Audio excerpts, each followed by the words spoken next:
ഒരു വരി ഈ ഖുർആനകത്തെ നാട്ടുകാർക്ക് കൊള്ളാന്ന് ഒരു വരി പറ കീഴടങ്ങാനല്ലാത്ത ഒരു വരി.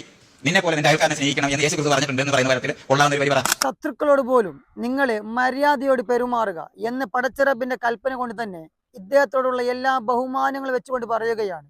പടച്ചിറപ്പ് അവന്റെ ഖുർആനിലൂടെ പറയുന്നുണ്ട്, ഇന്നല്ലാഹ യഅ്മുറു ബിൽ അദ്ൽ വൽ ഇഹ്സാൻ.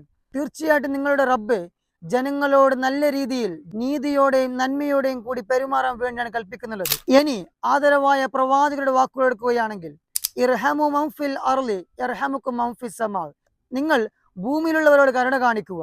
അഥവാ ഭൂമിയിലുള്ള മുസ്ലിങ്ങളോട് മാത്രമല്ല, അത് ഏത് മതക്കാരായാലും ശരി, അത് മനുഷ്യന്മാർ മാത്രമല്ല, അത് ജീവികളായാലും ശരി, ആരായാലും ഭൂമിയിലുള്ളവരോട് നിങ്ങൾ കരുണ കാണിക്കുക. എന്നാൽ ഇർഹമുക്കും മൻ ഫിസ് സമാ, ആകാശത്തിലുള്ളവർ നിങ്ങൾ കരുണ കാണിക്കുമെന്ന പ്രവാചകന്റെ അധ്യാപനം, പ്രവാചകന്റെ വാക്കുകൾ ഇവിടെ നമ്മൾ മനസ്സിലാക്കേണ്ടതാണ്. ഇങ്ങനെ ഒരുപാട് പറയാനുണ്ട്. ആദരവായ പ്രവാചകരും പരിശുദ്ധ ഖുർആനും ജനങ്ങളെ കൽപ്പിക്കുന്നുള്ളത് നന്മകൾ മാത്രമാണ്.